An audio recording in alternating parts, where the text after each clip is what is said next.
అందరికీ నమస్కారం అండి. ఇంటి భోజనానికి స్వాగతం. నేను మీ ఆశాచ్యుతి. ఈరోజు వీడియోలో వరలక్ష్మి వ్రతం రోజున సింపుల్గా తయారు చేసుకునే పాయసం రెసిపీని చూపిస్తున్నాను. వరలక్ష్మి వ్రతం రోజు ప్రత్యేకంగా తయారు చేసుకునే శనగల ప్రసాదాన్ని చూపిస్తున్నానండి. మనం ఈ శనగలతోటి స్వీటు హాటు అలా చేస్తూ ఉంటాం కదా. ఈరోజు అయితే పాయసాన్ని ఎలా తయారు చేసుకోవాలో చూసేద్దాము.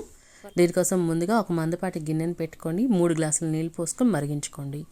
ఈ లోపల ఒక కప్పులోకి 1/2 కప్పు వరకు కూడా పచ్చిశనగపప్పు, 1/2 కప్పు వరకు కూడా సగ్గుబియ్యాన్ని తీసుకొని చక్కగా కడిగేసేసి కొంచెం నీళ్ళు పోసుకొని నానబెట్టుకోండి. ఈ నీళ్లు మరిగే లోపల మనకి ఇవి కొంచెం నానిపోతాయి.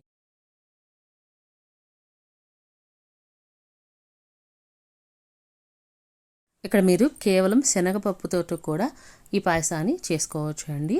సగ్గుబియ్యం క్వాంటిటీని తగ్గించి కూడా చేసుకోవచ్చు. ఎప్పుడైతే నీళ్ళు మరిగిపోయాయి దీంట్లోకి ముందుగా సగ్గుబియ్యాన్ని అలాగే తర్వాత పచ్చిశనగపప్పుని నీటితో సహా వేసేసుకున్నాను.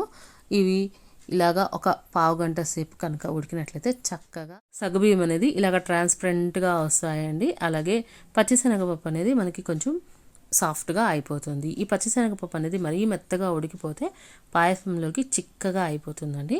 కాబట్టి కొంచెం పలుగ్గా ఉంటేనే బాగుంటుంది. ఇలాగా ఇవి ఉడికిపట్టిన తర్వాత దీంట్లోకి 1 కప్పు వరకు కూడా బెల్లం తురుముని తీసుకోవాలి. మనం తీసుకున్నటువంటి పచ్చిశనగపప్పు అలాగే సగ్గుబియ్యం 2 క్వాంటిటీకి ఈ 1 కప్పు బెల్లం అనేది సరిపోతుంది. ఇప్పుడు ఈ బెల్లాన్ని చక్కగా కరిగించుకోండి. మీకు వీలుంటే ముందుగానే బెల్లాన్ని కరిగించుకొని కూడా దీంట్లోకి పోసుకోవచ్చు. ఇలాగా ఈ బెల్లం నీళ్ళు ఒక్కసారి ఉడుకు పట్టిన తర్వాత దీంట్లోకి కొన్ని కొబ్బరి ముక్కల్ని వేసుకోవాలండి. అలాగే 2-3 దంచుకున్నటువంటి యాలకుల్ని కూడా వేసేసుకుంటున్నాను. ఈ విధంగా ఇవి 2-3 పొంగులు వచ్చిన తర్వాత స్టవ్ ఆఫ్ చేసేసుకొని పక్కన పెట్టేసుకోవాలి. ఇప్పుడు ఒక చిన్న ప్యాన్లోకి 2 టేబుల్ స్పూన్ల నెయ్యి వేసుకొని దాంట్లోకి జీడిపప్పుని అలాగే కిస్మిస్ని వేసుకొని దోరగా వేయించుకోవాలి. మీకు వీలుంటే పచ్చి కొబ్బరి ముక్కల్ని కూడా ఈ నేతిలో వేయించి వేసుకుంటే బాగుంటుందండి. సో అలా ఇష్టపడే వాళ్ళు అలా చేసుకోండి. లేదంటే ముందుగానే మనము కొబ్బరి ముక్కలు వేసుకుంటే సరిపోతుంది. ఇక్కడ మనం తీసుకునేటటువంటి కొబ్బరిని బట్టి మన టేస్ట్ అనేది కొంచెం మారుతుందండి.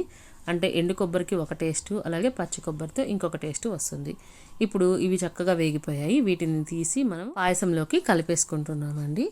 శనగబెల్ల పాయసం అనేది కొంచెం తిక్కుగా రావాలి అనుకుంటే కొన్ని పచ్చిశనగపప్పు ఉడికిన వాటిని తీసుకొని కొంచెం మ్యాష్ చేసి దీంట్లో కలుపుకున్నా కానీ బాగుంటుందండి.